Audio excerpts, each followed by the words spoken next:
यानी कि नेताजी को अब महसूस हो गया है कि हमारा जहूराबाद विधानसभा अब हमें विधायक नहीं बनाने वाला है, इसलिए आपको वहाँ पे ड्यूटी लगाए हैं और लगातार उस पर काम कराने की बात कर रहे हैं। जो अनुराग ठाकुर हैं, भारतीय जनता पार्टी के सांसद हैं, उन्होंने राहुल गांधी की जाति के ऊपर उंगली उठाया। उन्होंने कहा कि जिसको अपनी जाति के पता नहीं वो जाति जनगणना की बात करता है।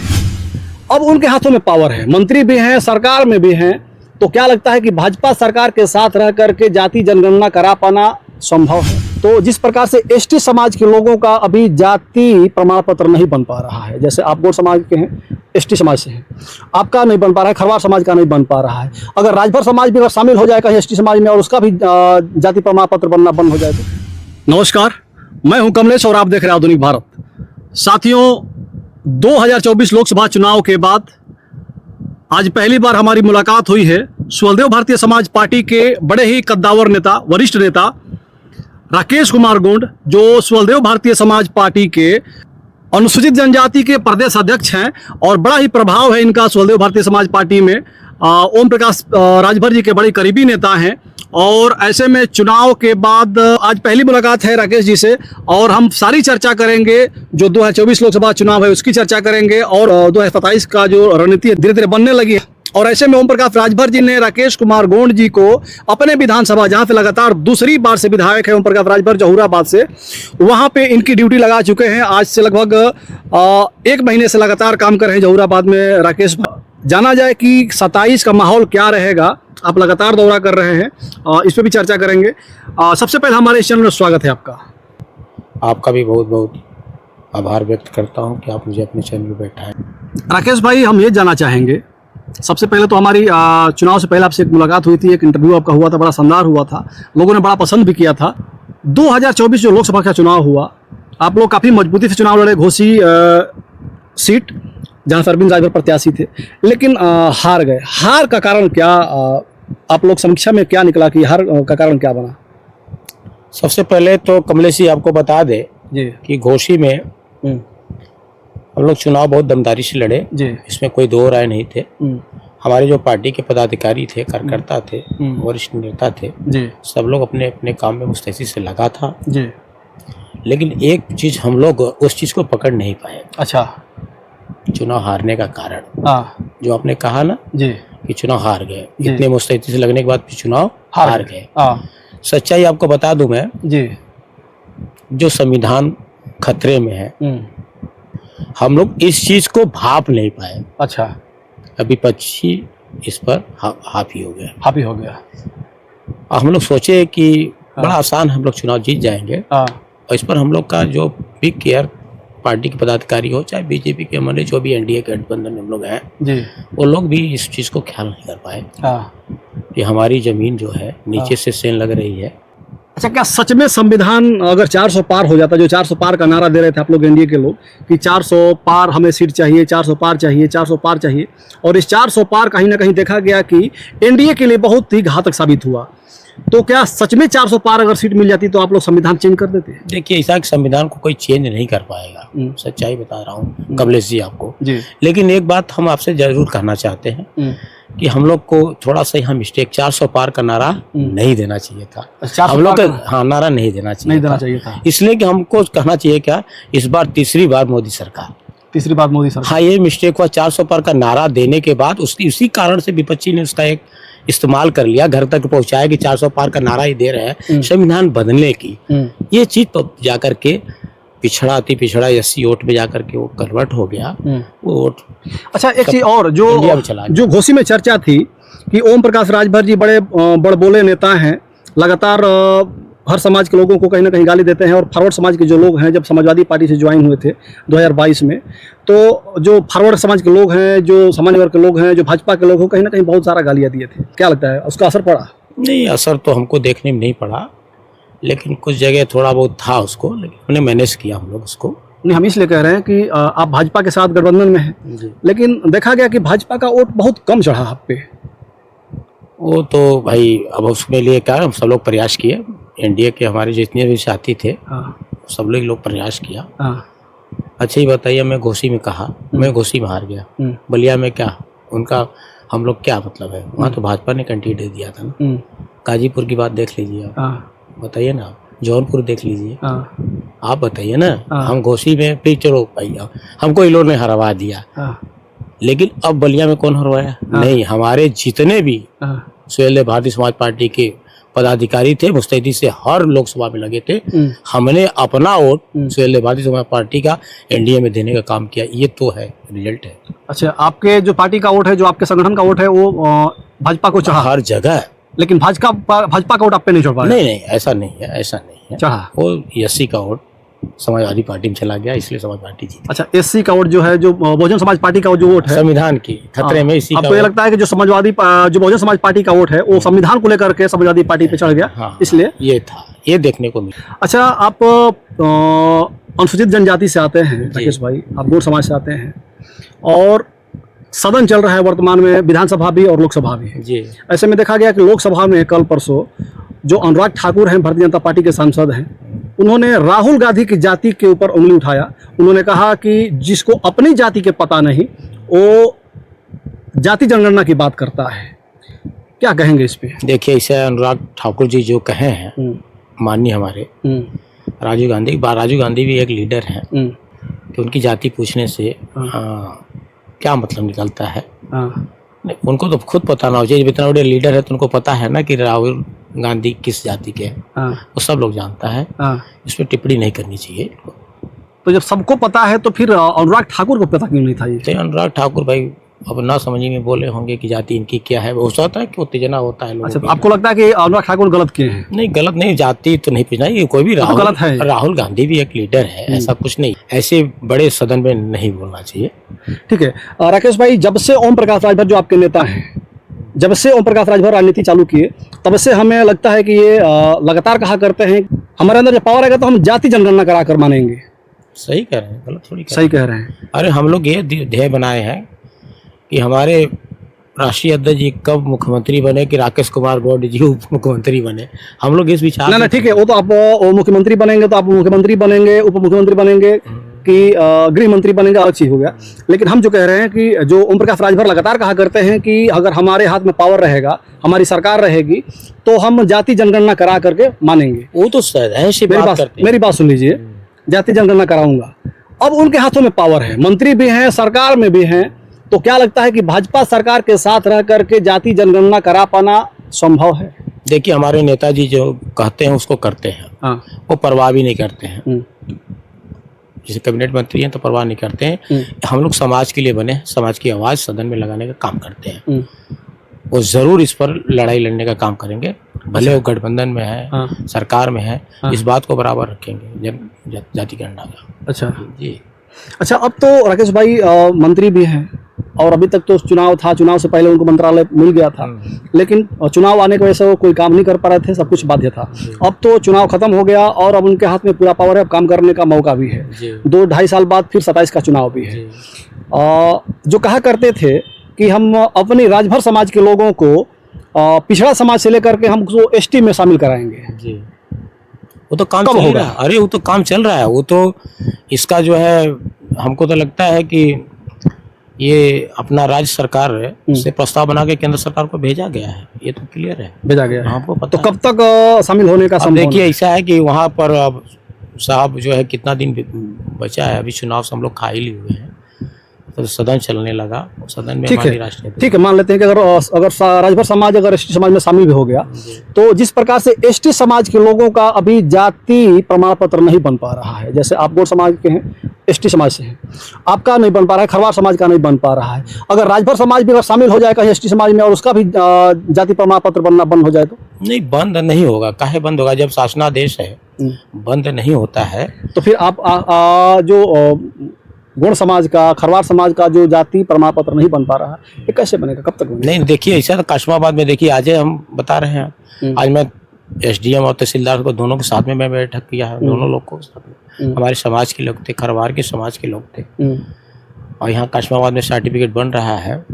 अभी मोहम्मदाबाद वो होता है ना, कौन सा है इसमें का, जहूराबाद में एक हमारा जो है तहसील, थोड़ा सा 2-4 मोहम्मदाबाद है, ये मोहम्मदाबाद नहीं, यूसुफपुर मोहम्मदाबाद। हाँ, यूसुफपुर मोहम्मदाबाद भी का मैं हम वही कह रहे हैं, जौहराबाद का विधान हाँ, जो 4-10 गाँव हैं। हाँ हाँ, वहाँ जो पे मैं गया लथुड़ी था। दुबिया मोड़े मिला हाँ, करके हाँ, तब उधर जाता है। मैं वहाँ कल गया था। हाँ वहाँ भी हमारे समाज के लोग यही बोलने लगे कि हमारा जो है जाति प्रमाण पत्र नहीं बनता है। हाँ मैं पूरी मीटिंग के बीच में मैं तुरंत तहसीलदार महोदय को फ़ोन लगाया, उनको मैंने बताया कि देखिए शासनादेश भी आया है। अभी देखेंगे 1 हफ्ता पहले आप हमारे तेजस्वी मुख्यमंत्री माननीय योगी नाथ जी भी अपने व्हाट्सएप पे डाले थे कि गौड़ जाति का विशेष रूप पे ध्यान दिया जाए।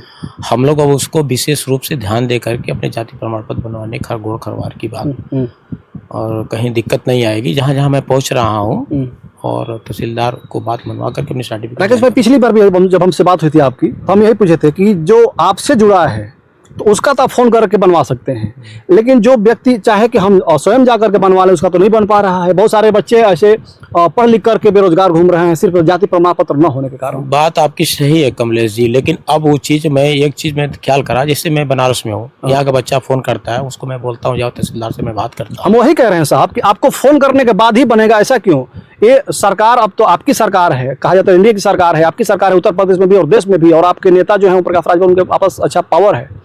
तो एक काहे नहीं हम योगी जी और मोदी जी से मिल करके और पूरे देश में, पूरे प्रदेश में जो जाति प्रमाण पत्र नहीं बन पा रहा है इसको बनवाने का घोषणा करवा देते हैं। नहीं, देखिए वहाँ कोई कमी नहीं है। ये जो हमारे लेखपाल हैं, तहसीलदार हैं, हमारे लोग जाते हैं वहाँ सर्टिफिकेट के लिए तो बोलते हैं ये कागज नहीं है। शासनादेश में सीधे सीधे लिखा है कि भाई 1356 जो होता है उसमें गौड़ जाति लिखा हो, टीसी हो और कुटुंब रजिस्टर का नकल हो, और शासनादेश में यही कि 2 साक्ष्य दे दिए सर्टिफिकेट बन जाएगा। हमारे जनता को भोले भालाए गौड़ समाज खरवार को उन्होंने सिखाते हैं कि ये कागज लाओ, ये लाओ, उसी में थोड़ा वो लोग बैक हो जाते हैं। अब हम ये सोचते हैं कि उनको बता दे कि नहीं, ये साक्ष्य के आधार पे उनका जाति प्रमाण पत्र करिए। ये सिर्फ गुमराह करते हैं हमारे। अच्छा, हाँ, तहसील के मतलब सरकार के कंट्रोल में ये लोग लेखपाल और जो भी काम कोई नहीं है। नहीं, कंट्रोल में है, लेकिन ये लोग गुमराह करते हैं हमारे यहाँ। और मैं ये तो नहीं कहना चाहता हूँ कि क्या गुमराह करते हैं। गुमराह जानते हैं क्या करते हैं? कुछ थोड़ा होता है कि कुछ मिल जाए, जैसे कि अब मृतक प्रमाण पत्र लेने जाएंगे आप, होता है ना कि नहीं, कुछ मिल जाए, ठीक है, आप कह रहे हैं जो मिल जाए, मतलब कुछ पैसा लेकर के। मतलब भ्रष्टाचार जरूरी है। भाजपा सरकार कहती है कि हमारे सरकार में भ्रष्टाचार नहीं होगा, लेकिन फिर भ्रष्टाचार जरूरी है। नहीं, इसीलिए तो मैं रोकता हूँ ना, तहसील पे जाता हूँ। एसडीएम से मैं आज मिला इसीलिए ना कि ये सब हमारे यहाँ समाज में ऐसी कुछ बातें आती है, उसको अब देखो। अच्छा, कि भाई गरीब जनता है और जो भी है ठीक है, ठीक है राकेश भाई। अब 2024 का चुनाव बीत गया और सारी पार्टियां, सारे दल अब 2027 की तैयारी में जुट गए उत्तर प्रदेश में। 2027 भी बहुत दूर नहीं है, 2-2.5 साल बाद चुनाव होना है, और ऐसे में आप भी लगे हुए हैं बड़ा जोर शोर से ओम प्रकाश राजभर जी को जिताने के लिए। उनकी विधानसभा में क्या क्या दिक्कतें हैं, क्या परेशानियां हैं, उसको दुरुस्त कराने के लिए। क्या लगता है जो 2024 में ओम प्रकाश राजभर जी 3 सीट मांग रहे थे उत्तर प्रदेश में अपने पार्टी के लिए, भाजपा से नहीं मिल पाया, सिर्फ 1 मिला, वो भी सीट हार जाना पड़ा। 27 में कितना सीट मिलने का उम्मीद है? एनडीए में, गठबंधन में हमको? हाँ, गठबंधन में। वो तो हमारे राष्ट्रीय अध्यक्ष जी का फैसला, हमारा फैसला नहीं। आपका फैसला नहीं है? नहीं, वो हाईकमान का फैसला है। अच्छा, कहीं ऐसा तो नहीं कि जैसे अब हम देख रहे हैं कि चुनाव बीतने के बाद ओम प्रकाश जी धीरे धीरे कहीं ना कहीं जो अखिलेश यादव और समाजवादी पार्टी के ऊपर जो लगातार वार किया करते थे, अब कहीं ना कहीं धीरे धीरे वार करना बड़ा कम करते हैं, जो जुबानी तीर है उनका चलाना कम कर दिए हैं। तो एक बार फिर से कहीं समाजवादी पार्टी के साथ वापसी का तो माहौल नहीं बन पा रहा। देखिए, वो चुनाव का माहौल होता है कमलेश जी, हर लोग अपने अपने कमान से तीर छोड़ते हैं, तो हमारे नेताजी भी छोड़ते हैं। अब ऐसा बात नहीं है। अब देखिए, अखिलेश भैया है, हमारे साहब हैं, क्या हमारे साहब को अखिलेश जी बुलाए के तो नहीं जाएंगे? अखिलेश जी भी आएंगे, ऐसा कुछ नहीं है। वही जानना चाह रहे हैं कि क्या 27 में 22 की तरह एक बार फिर से गठबंधन होगा? वो तो हमारे राष्ट्रीय अध्यक्ष का फैसला होगा, हम इस पर कुछ नहीं बोल पाएंगे। नहीं बोल पाएंगे? नहीं। हम जहाँ तक हमको बोलने का अथॉरिटी और है, हम उनके सिपाही हैं। वो जहाँ हमको लगा देते हैं कि ये बॉर्डर पर तैनात हो जाओ। अच्छा राकेश भाई, 2024 चुनाव में देखा गया कि अखिलेश यादव अब धीरे धीरे कहीं ना कहीं बड़े परिपक्व नेता हो गए हैं। जो भी कदम रख रहे हैं बिल्कुल फूंक करके। आपने देखा कि कई जगह पे कई प्रत्याशी को सीट टिकट दिए, फिर वापस लिए, फिर टिकट दिए, फिर वापस, कई बार चेंज किए, और कहीं ना कहीं वो उनका जो रणनीति था काफ़ी सही साबित हुआ। अच्छा सीट जीते, उत्तर प्रदेश 37 सीट जीतने में कामयाब रहे। और पीडीए को लेकर के जो चल रहे हैं, और धीरे धीरे देखा जा रहा है कि जो भी पिछड़े दलित अल्पसंख्यक लोग हैं, जो भी पिछड़े समाज के लोग हैं, और उनके दिल में अब उतरने का काम कर रहे हैं अखिलेश यादव। धीरे धीरे सबके नेता बनते जा रहे हैं, सभी पिछड़े जो बहुजन समाज कार्यकर्ता हैं, वोटर्स, उनके भी। इस पर हम क्या कहेंगे भाई, 22 में उनके साथ हम लोग गठबंधन में थे ना, थे, हम नहीं हैं। अच्छा, आपको क्या लगता है कि समाजवादी पार्टी के साथ होना चाहिए या भाजपा के साथ होना चाहिए 27 में? देखिए, हम जिसके साथ में अभी है तो हम साथ में न रहेंगे। अच्छा, उसी के साथ में रहेंगे? अब बिल्कुल रहेंगे, हम साथ में हैं तो साथ में न रहेंगे इंडिया के। अच्छा, और क्या। अच्छा, राकेश भाई, 2024 चुनाव बीतने के बाद भाजपा में बड़ी फूट हो गई है, कहीं ना कहीं बड़ी फूट देखने को मिल रही है। लगातार सुनने में आ रहा है कि केशव प्रसाद मौर्य को उत्तर प्रदेश का मुख्यमंत्री बनाया जाएगा, योगी जी को मुख्यमंत्री पद से हटाया जाएगा। तो और ऐसे में हम देखें कि कई सारे बड़े नेता, जैसे आपके ओम प्रकाश राजभर का भी कुछ ऐसा बयान आया, और अनुप्रिया पटेल जी का भी बयान आया, संजय निषाद का भी बयान आया, कहीं ना कहीं योगी जी के खिलाफ धीरे धीरे कुछ बयान आता हुआ दिखाई दिया। देखिए, हमारे जो मुख्यमंत्री है ना, वो बहुत समझ लीजिए ऐसा मुख्यमंत्री मिलना मुश्किल होगा सबको। सबका साथ, सबका विकास लेके चल रहे हैं। ये नहीं जान रहे हैं कि कौन क्या है। कहा अनुप्रिया पटेल आरोप लगाई थी कि पिछड़े समाज के जो लोग हैं उनका काम नहीं हो पा रहा है कोई सरकार में। नहीं, ऐसा बात नहीं है। संजय निषाद भी यही आरोप लगाए थे। नहीं, वो काम करने की बात नहीं थी। काम तो सबका हो रहा है, सबका साथ, सबका विकास हो ही रहा है। किसका एक आदमी को बता दीजिए जिसका विकास ना हो। अब राशन हम दे रहे हैं तो सबको छीन के दे दे रहे हैं कि ठाकुर अहमद दीजिए। अब तो ये आपके इंडिया के नेता ही बोल रहे हैं कि सबका काम नहीं हो पा रहा है, पिछड़े समाज का काम नहीं कर पा रहे योगी जी। आपके नेता बोला, आपके नहीं, ऐसा अनुप्रिया पटेल बोली है। अब तो भाई बकायदे लेटर जारी की थी वो। हमारे नेताजी नहीं है भाई, हमारे नेताजी को तो अब समझ लीजिए कि इतना बड़ा पंचायती राज मंत्री, कैबिनेट में 3 विभाग दिया गया है। तो उनको शक्ति है तभी नहीं दिया गया है कि ये समाज में जाएंगे, गरीब समाज का काम करेंगे, इसीलिए उनको पंचायती राज। अंदर क्या चीज का फूट है? क्या लगता है आपको, क्या लगता है कि केशव प्रसाद मौर्य को मुख्यमंत्री बनना चाहिए या योगी जी रहना चाहिए? नहीं, ऐसा कुछ नहीं, वहाँ कोई फूट नहीं है। हमको तो फूट नहीं दिखता है, आपको दिखता हो भाई? आपको क्या लगता है कि केशव प्रसाद मौर्य को मुख्यमंत्री बनना चाहिए, योगी जी को ही रहना चाहिए? नहीं, योगी जी भाई परिपक्व नेता हैं और उन्होंने 10 साल दिया है समय, योगी जी को ही मुख्यमंत्री रहना चाहिए। अच्छा, एक कार्यक्रम में देखा गया राकेश भाई कि योगी जी खड़ा होकर के माननीय प्रधानमंत्री मोदी जी, अमित शाह जी, राजनाथ सिंह का स्वागत करने के लिए खड़े थे। काफी लोग खड़े थे। मोदी जी आगे से जा रहे हैं, अमित शाह पीछे से जा रहे हैं। योगी जी सलाम नहीं कर रहे, नमस्कार नहीं कर रहे हैं। वही अगर राजनाथ सिंह तीसरे नंबर पर आ गए तो उनका नमस्कार कर रहे हैं। ये बड़ा मुद्दा है। अखिलेश यादव भी कल सदन में बोले थे इस बात को।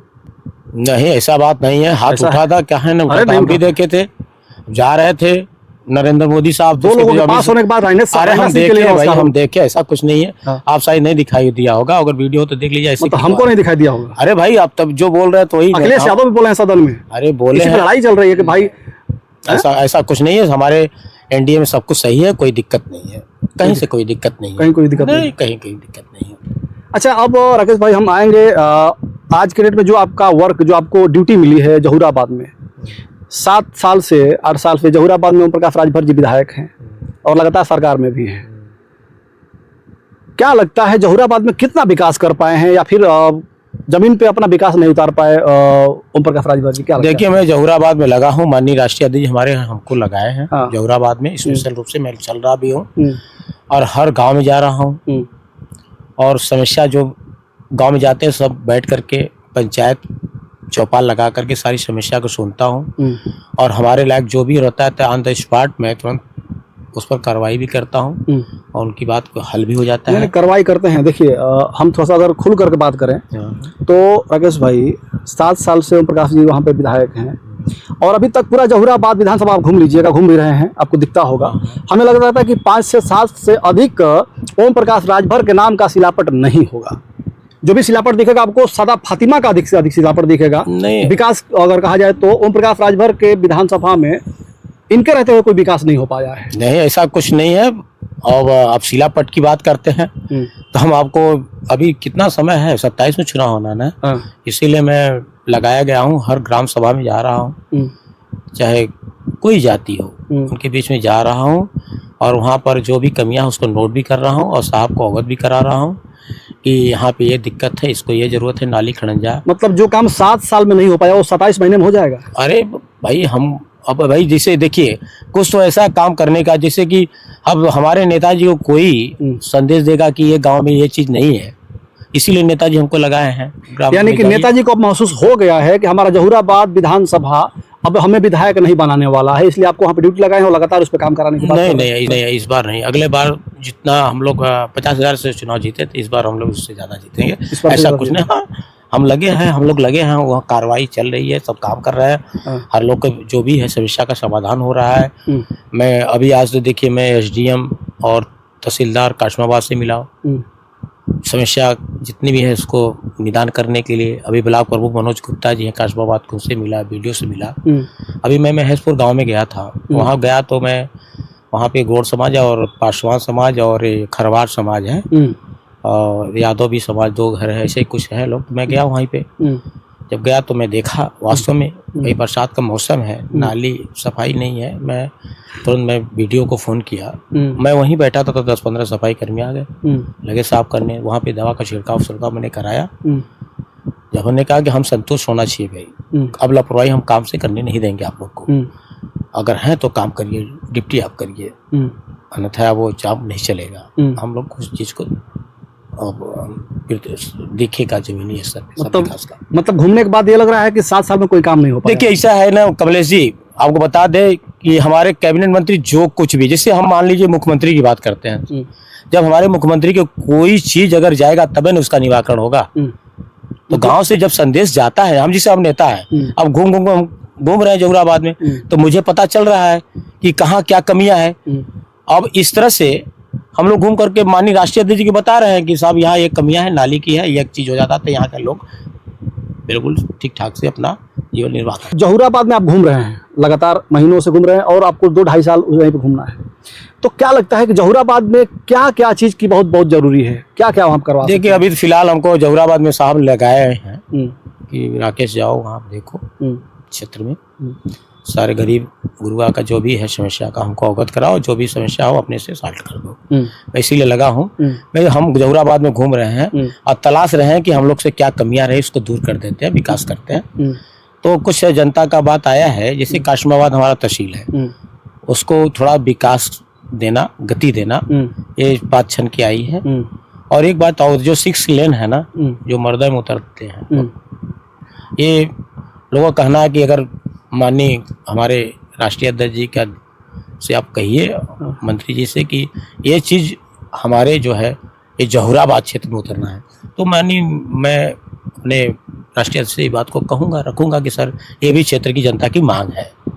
6 लेन जहूराबाद में उतरे जी, जो इधर क्षेत्र के लोग हैं, जो इस समाज, इस एरिया के लोग हैं, मतलब उनको चढ़ने के लिए ये बात है, ये बात है, ये बहुत जोर से शोर से ये बातें हमारे सामने आ रही है। अच्छा, सामने आ रही है। हाँ, तो मानिए काफी दूर मर्दा जाना पड़ता है पूर्वांचल एक्सप्रेस चढ़ने के लिए। ये बात आ रही है जी।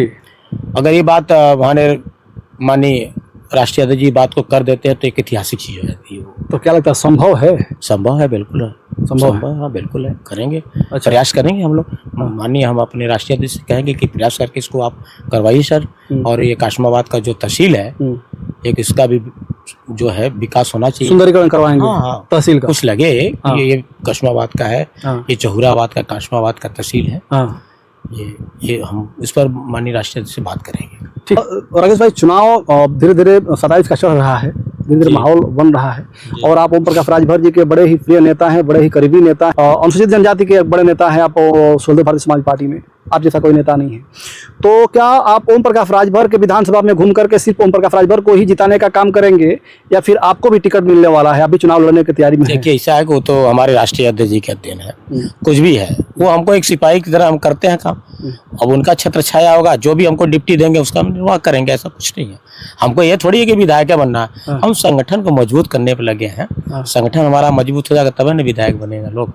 संगठन को मजबूत, और संगठन कब मजबूत होगा, जब हम क्षेत्र में जाकर के लोगों की समस्या निदान करेंगे तो संगठन मजबूत होगा। अच्छा, तो अगर टिकट मिलता है आपको जी, तो कहाँ चुनाव लड़ना चाहेंगे आप? देखिए हम एसटी के हैं, एसटी में भैया 2 सीट हो, दुद्धि हो बराबर, और 17 जिला में हम लोग एसटी में हैं और 2 एसटी है। ऐसे हमारा मूवमेंट भी नहीं है कि विधायक हम बनूं, हम संगठन में मजा आता है काम करने में। मतलब आप एक ही बार विधायक को पैदा करना, एक संगठन बड़ा मजबूत होता है, हम विधायक को पैदा करते हैं ना, हम विधायक से बड़े हैं, हम विधायक से बड़ा इला, हम संगठन के लोग हैं ना, हमकी हमारी जिम्मेदारी है ना, हाँ। हम तो खुद ही विधायक पैदा करते हैं। अभी विधायक नहीं बनना चाह रहे हैं, अरे जब समय आएगा तो सब कुछ लिखा रहता है कब किसको क्या बनना है। या फिर इंतजार कर रहे हैं कि अगर ओम प्रकाश जी मुख्यमंत्री बनता हूँ उप मुख्यमंत्री बना? अरे भैया मुख्यमंत्री साहब हमारे बन जाए तो हम मुख्यमंत्री बन जाए, ये तो हम बन जाएंगे। वो मुख्यमंत्री जहाँ बन जाएंगे तो हम उप मुख्यमंत्री बनेंगे, पक्का है। ये दिल में लेके चलते हैं कि हम जरूर बनेंगे। हमको सिर्फ अपने पार्टी का काम करना है, संगठन को मजबूत करना है। जब हमारा संगठन मजबूत होगा, हमारी पार्टी मजबूत होगी, एक समय ऐसा आ जाएगा कि जब साहब मुख्यमंत्री बन जाएंगे तो हम मुख्यमंत्री बन जाएंगे। हमको कोई जरूरत नहीं है। पहले संगठन तो हमारा मजबूत है, हमारी पार्टी मजबूत है, हमारा जो है क्षेत्र मजबूत हो, हमारे लोग मजबूत हों, तो भाई ऐसे ही थोड़ी है। पार्टियां तो बहुत बनी हुई है। ठीक है, तो ये राकेश कुमार गोंड हैं, जो सुहलदेव भारतीय समाज पार्टी के बड़े नेता हैं, बड़े कदावर नेता हैं और बड़े ही ईमानदार नेता हैं। लगातार हम देखते हैं कि पूरे प्रदेश में घूम करके जो अनुसूचित जनजाति के लोग हैं उनको जगाने का काम करते हैं, समझाने का काम करते हैं और ओम प्रकाश राजभर के संगठन से जुड़ने का काम करते हैं। और आज इनका मानना है कि हम लगातार जिस प्रकार से जहूराबाद में घूम रहे हैं, तो जहूराबाद की जो स्थिति है काफ़ी दयनीय है, बहुत अच्छी नहीं है। लेकिन 2-2.5 साल अभी चुनाव है, चुनाव से पहले हम चाहेंगे कि काफ़ी मजबूत हो जाए जहूराबाद, बहुत अच्छा दिखना लगे। जो कस्बाबाद तहसील है, अभी नई तहसील है, उसकी सुंदरीकरण करवाने की बात सामने आ रही है। और ये स्वयं कह रहे हैं कि अगर हम जहूराबाद में घूमने जा रहे हैं तो जहूराबाद के जो लोग हैं, जो जहूराबाद की जनता है, वो कह रही है कि अगर जहूराबाद में जो 6 लेंथ है वहाँ पे चढ़ने उतरने की अगर व्यवस्था हो जाए तो बड़ा अच्छा होगा। चूँकि मरदह जाना पड़ता है चढ़ने के लिए, या फिर उधर पखनपुरा जाना पड़ता है पूर्वांचल एक्सप्रेस पे चढ़ने के लिए। तो आप सभी को वीडियो कैसी लगी? और राकेश भाई कह रहे हैं कि हम इसकी मांग करेंगे, मंत्री जी से कहेंगे कि ऐसा किया जाए। सरकार में हो सकता है, अगर चाह दे तो हो भी सकता है, लेकिन क्या ये सिर्फ राजनीति और चुनावी जुमला हो जाएगा या फिर इस पे कुछ काम करवा पाएंगे राकेश भाई? ये भी बड़े देखने वाली, बड़ी दिलचस्प बात है। तो आप सभी को ये वीडियो कैसी लगी आप लोग कमेंट करके बताइएगा। इस साथ वीडियो खत्म करना चाहेंगे। जय हिंद, जय भारत।